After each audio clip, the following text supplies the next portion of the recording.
This is the April 9th public hearing of the Land Use Commission. The City Code directs this body to hear applications for map and text amendments, special uses, including plan developments, zoning relief, and appeals from decisions of the zoning administrator, as well as to make recommendations regarding the city's long-term planning goals and objectives. Depending on the type of matter, this commission will either make a final determination or send its recommendation to the City Council. Would you please call the roll, Ms. Jones? Commissioner Aravallo? Commissioner Berlin? Yes, here. Commissioner Johnson? Commissioner Babadi? Here. Commissioner Mangum? Here. Commissioner Murinchev? Here. Commissioner Puctel? Chair Linwall. Here. With 5 members present, we have a quorum tonight. Also present from city staff are Neighborhood and Land Use Planner Megan Jones, Community Development Director Sarah Flax, and Policy and Planning and Policy Supervisor Aaron Baines. This is a formal hearing, and there are rules that govern our proceedings. Most importantly, only one person speaks at a time so that all testimony may be accurately recorded. Anyone who wishes to address the commission regarding any matter on tonight's agenda will have an opportunity to do so at the appropriate time. Our procedure is to hear from staff on the documents on file and then receive testimony and other evidence from the applicant or appellant. After that, persons wishing to make a statement regarding the matter will have a chance to do so. Any person with a legal interest in property located within the defined notification requirements of the subject property may present evidence, reasonably question witnesses, or seek a continuance of the hearing. When all supporting and opposing testimony and statements have been heard, the applicant or appellant will be given the opportunity for a rebuttal or a closing statement. Then the commission will close the record and begin deliberations to consider the standards. The commission will make formal findings of fact based on the testimony and evidence presented, guided by the standards, the commissioner's knowledge of our community, and recommendations of staff. All testimony is taken under oath. Although we do not apply the strict rules of evidence, please limit your testimony to the proposal as it relates to the standards contained in the zoning ordinance and corresponding staff memorandum. When testifying, please state your name and address for the record and sign in on the provided public comment sheet. Our meetings are audio and video recorded. Please make sure that you are at a microphone when asking questions or making statements so that you can be properly recorded. All proceedings are subject to broadcast at a later date. Any matter not concluded at tonight's hearing will be continued to our next regularly scheduled meeting. There is one item on our agenda tonight that will be a subject of a public hearing. So our Northwestern here. Thank you. All right. If you plan to speak on a matter before the commission tonight, please raise your right hand and be sworn. Do you swear or affirm to tell the truth throughout the course of these proceedings? Yes. Okay. All right. All right. So with that, who is doing the case introduction? Oh, I'm sorry. Yes, we do have 2 sets of minutes to approve.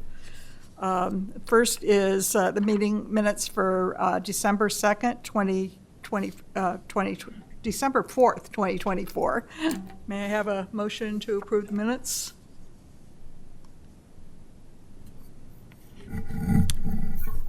I move to approve the minutes for December 4th. 4th. I have a second? Second. Okay.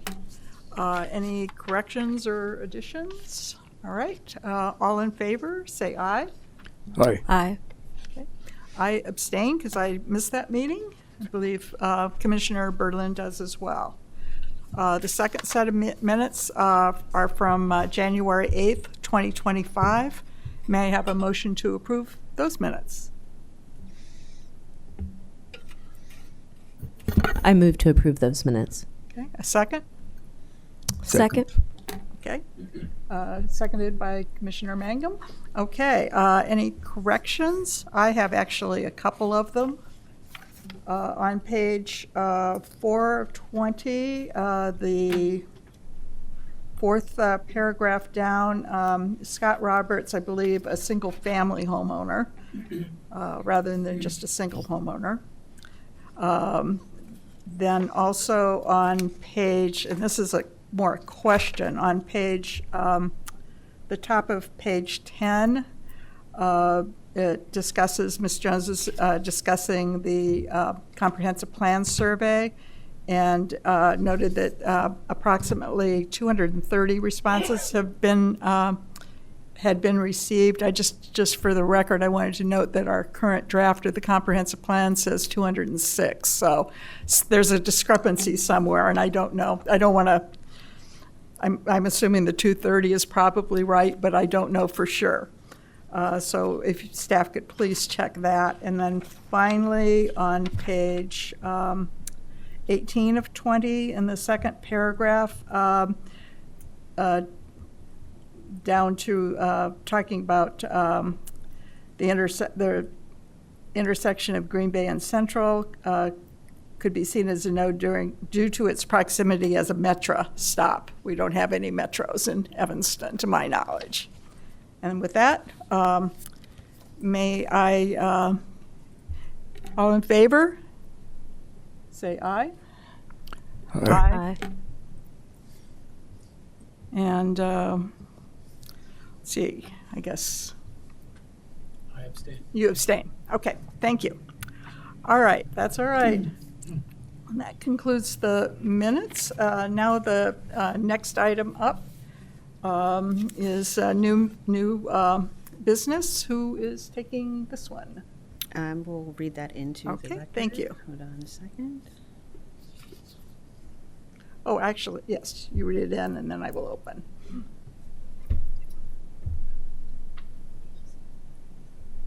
Okay. Northwestern University owner requests approval of a unified sign plan at 1501 Central Street in the U2 University Athletic Facilities District. The unified sign plan is for Ryan Stadium and establishes the allowed signage area for the site. The proposed signage plan is available for review online, and the Land Use Commission is the determining body for this case in accordance with Section 619-4C4. And then we have the pins listed after. Okay, thank you. With that, I will open the public hearing. So I will, the applicant may make your presentation.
Appreciate it. Good evening. Thank you so much for having us. I'm here to present Could you the speak up just a little yes. bit? I'm here to present the unified sign plan for the Ryan Stadium. Very briefly, I am going to flip through a few slides to kind of orient you to the plan itself.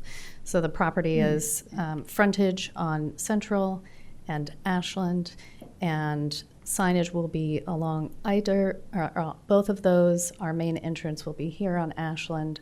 We'll have an entrance here at the corner of Ashland and Chicago Avenue, and then one also here north just to note, is to the side on this plan. So coming up on our first facade here, this is our north elevation. We have indicated all of the signs that we have per facade. This is how we've calculated all of the square footage. That information is up here in the right-hand corner. We have mostly non-illuminated signage that is all around the facility itself, with one illuminated sign that will be here to announce a plaza, and then also one Ryan Field sign that would be illuminated to announce the field itself.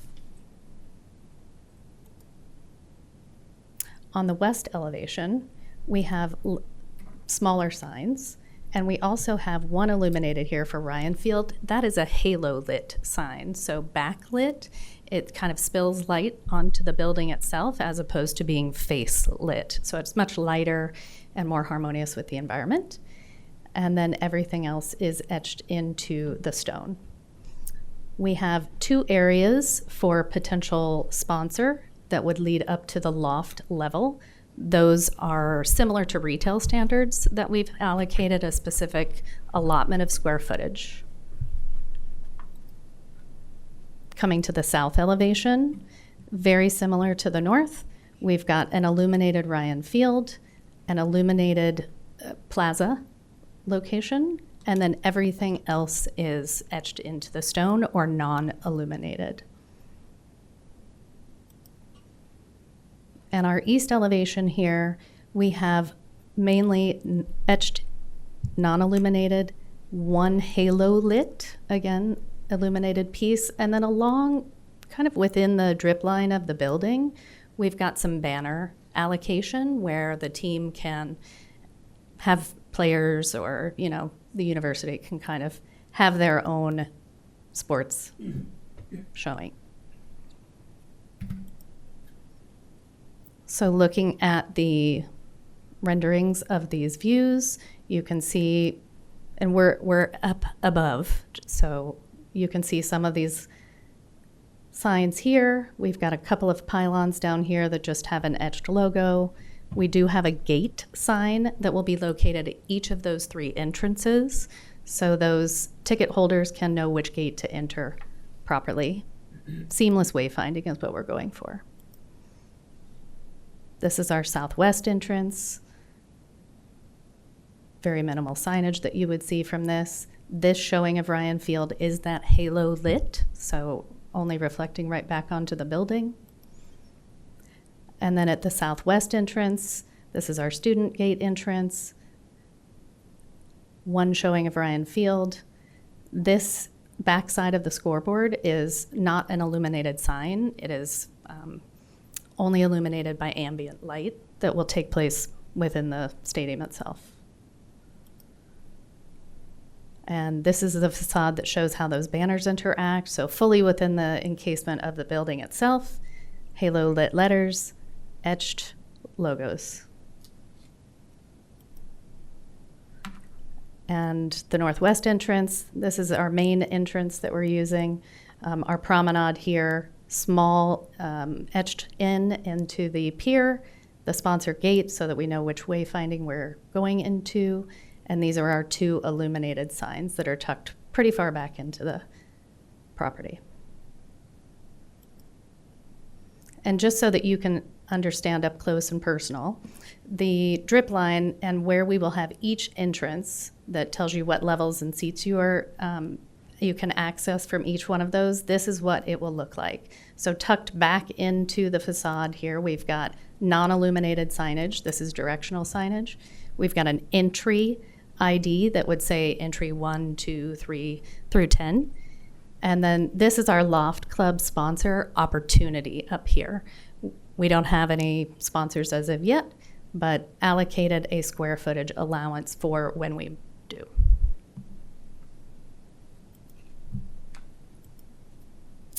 And that is it.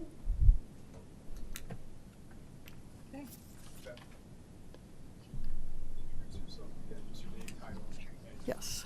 Yes. Hi, I'm sorry. I'm Yvette Feverly, Perkins and Will. I'm principal of the Branded Environments team. Thanks. Okay. And is that it? All right. Commissioners have questions? I have one. Thanks for the information. Please bear with me. Lighting is not my area of expertise.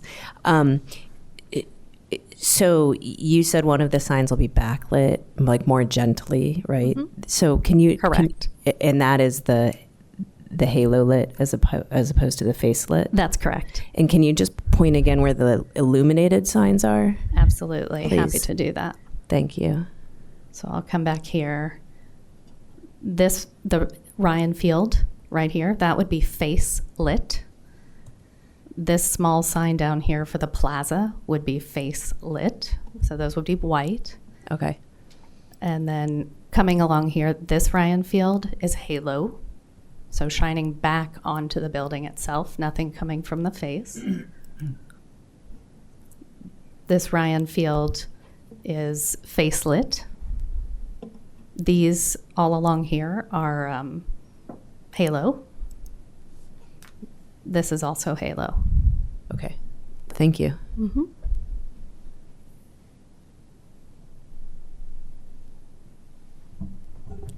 I have one, and presumably, if there's not a game or it's not a game, concert or whatever it is, are the lights going to be on or off, or has that been determined? I mean, is this going to be lit every night, or is it going to be? Are they?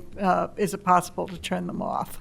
It is 100% possible to turn them off. They are programmable, dimmable, 7 days a week, 24 hours a day. So that will be worked out with the schedule Right. and timing with the city and the university. Okay. Thank you. I have one question. How many of these signs are backed up by emergency power?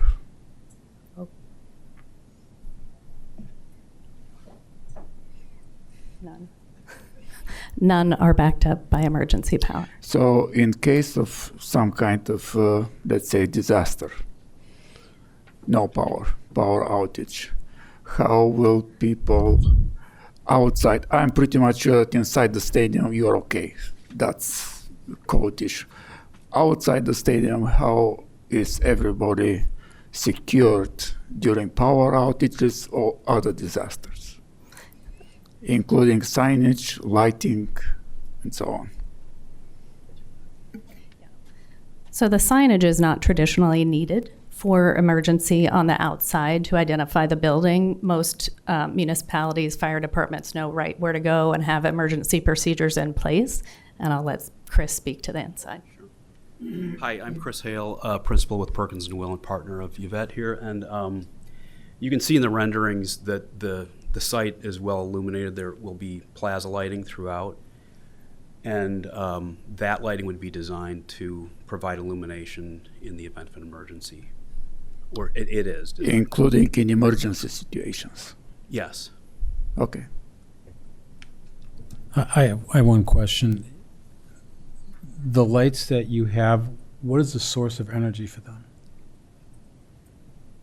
Like, are you using any renewable solar or anything of that sort to? I assume these are like low voltage lights. Yes, they're all low voltage LED. So are you doing anything in the way of making use of the sun to fuel these lights, or no? No, there is no solar. Renewable. Okay. Yeah. So it's basically you're just plugged in like everyone else to good old Commonwealth Edison. Yes, it's off the building Okay. power. Uh-huh. I was just curious. Thank you. Okay. I don't have anyone signed up to speak on this matter. Missing anybody? All right. Then in that case, do you have anything more to add? No, nothing more. Thank you. Okay. What? Oh, I'm sorry. That's okay. Just Hi. a quick follow-up question. Did you consider any solar paneling or to make it more energy efficient? The signs, we can still potentially look at photovoltaic. We could put them potentially on those types of timers, and we will look into that. Okay, with that, I will close the public testimony, so you may sit down. And, Commissioner deliberations. So thoughts on this project? Commissioner Berlin?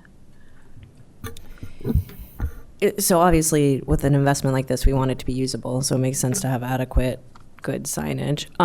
It seems like the concern at this point that any community members might have is around when the lights are on or off. So it sounds like as we think about approving this, we want to make sure there's language, in my opinion, committing to coming up with a plan with the city on when they're going to be on and off, right? To like make sure that happens, and then exploring solar panels would be great, or photovoltaic energy or something, just environmental opportunities. Anyone else?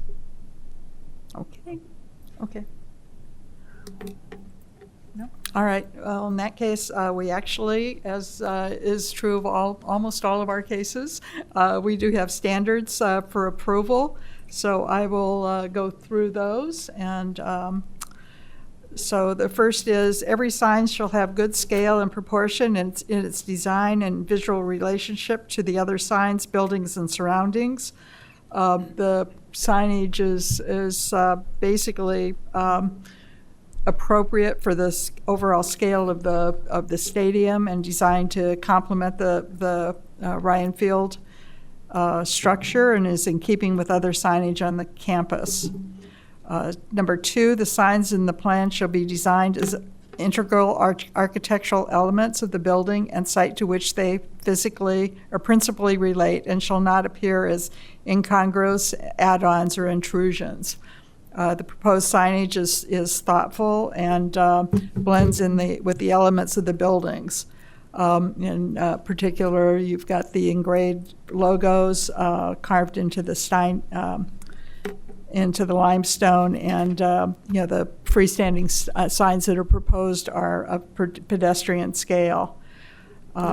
Number 3, the colors, materials, and lighting of every sign shall be restrained and harmonious with the building and site to which it principally relates. The proposed unified sign plan incorporates a harmonious theme and minimizes the use of color. The materials are high quality and mirror those of the building. And most of the signs are non-illuminated signage, and which limits the impact to the surrounding properties. Number 4, the number of graphic elements and letters shall be held to a minimum needed to convey each sign's message, and shall be composed in proportion to the area of the sign's face. The use of graphic elements and letters is minimal and limited to the extent necessary to support attendees' navigation through the site. Again, the pedestrian, much of the signage is pedestrian scale. Each sign, number 5, each sign shall be compatible with signs on adjoining premises and shall not compete for attention. As mentioned before, the signage is pretty restrained and, does not compete, I don't think, with the surrounding signage.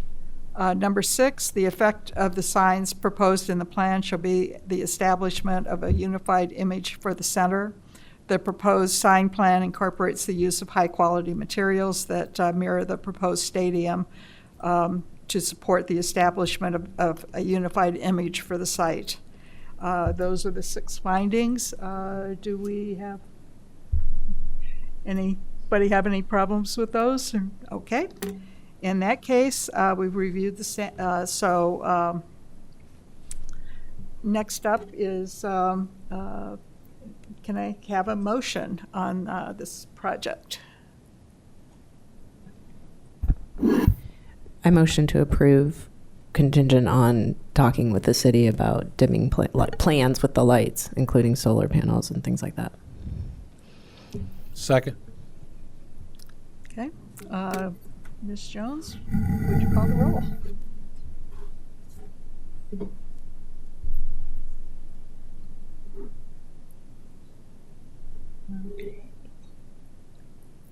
Commissioner Berlin, Approve.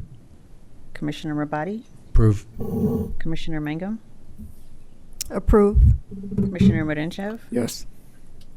and Chair Linwall. Yes. Okay, with 5 votes in favor, the signage is approved. And with that, I will close the public hearing. So, good luck. Thank you. You're welcome. Okay, with that, next up on the agenda are communications. Staff have anything?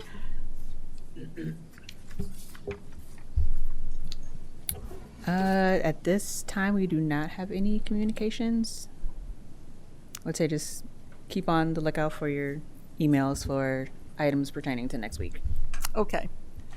And then also just a reminder, next week we meet at 6 p.m. in Council Chambers. Next up is public comment. And I have 2 people signed up, Linda Damachek and then Matt Cotter. So, Linda, come on up.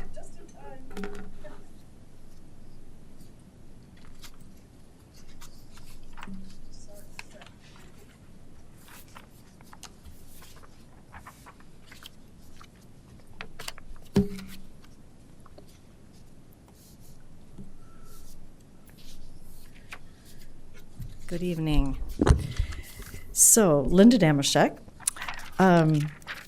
Reviewing the entire 155-page comprehensive plan in a concentrated fashion was very interesting. Trends emerged. Number 1, it was written in vague plenaries with many sentences unclear as to what they actually meant, and words could be interpreted to mean many different things. Number 2, use plenaries terms that are unclear and should be clearly defined. Gentle density, missing middle housing, centers and corridors, emerging sectors. 3, there was a lack of clarity as to what and who was being referred to. Remove underused facilities and repurpose. Well, how do you document underuse? Repurpose for community needs. What needs? Remove unnecessary bureaucratic steps. What are they? Who determines? Remove barriers. What are they?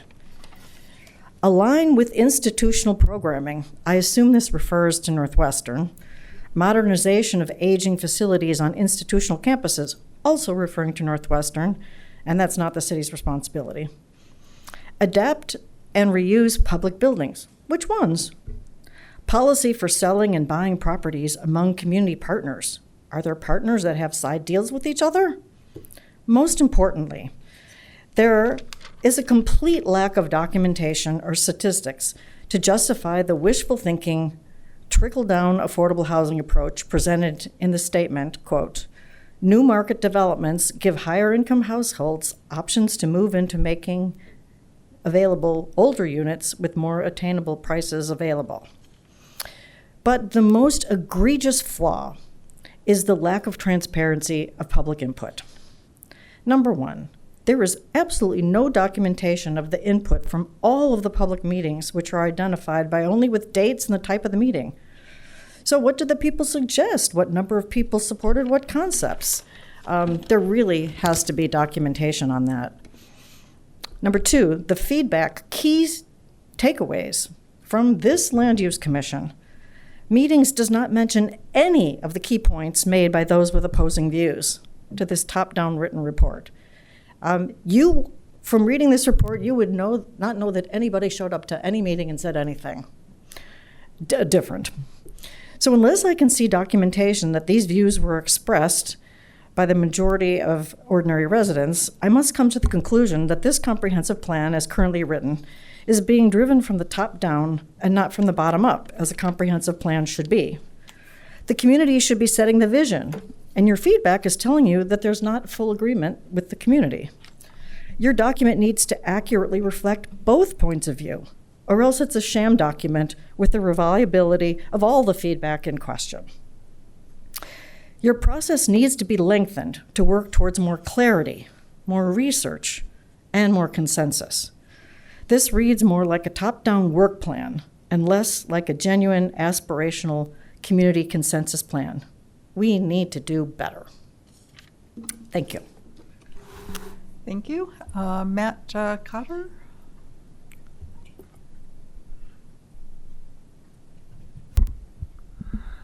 Hello, good evening, Commissioner Lindwall, and Chair Lindwall and Commissioners. My name is Matt Cotter. I'm at 1615 McDaniel in the 2nd Ward. I'm co-chair of the Environment Board and here to speak about Envision Evanston. Thank you all for taking the time to discuss and work through this. This is a really important plan. The Environment Board prepared and voted on comments that I did email to you, Chair Lindwall. I wanted to make sure those were received. I sent them last week. And overall, it is a red line version because we just edited in the text document, but really not that much that we have suggestions to change. We appreciate that our feedback was heard in the first draft. And I think most of the comments are very much in the spirit of the plan itself, just adding important language. Including things around on-site renewable energy generation. Excited to hear that being discussed earlier. So thank you very much. Let me know if you have questions. But this is all very important stuff and great movements forward for Evanston. And we're excited to see all this happen. So yeah, thank you. And I'm here. Please let me know what I can do. Thanks. All right, thank you. Okay, with that, may I have a motion to adjourn? I motion to adjourn. Second? Second. All right, all in favor, say aye. Aye. Aye.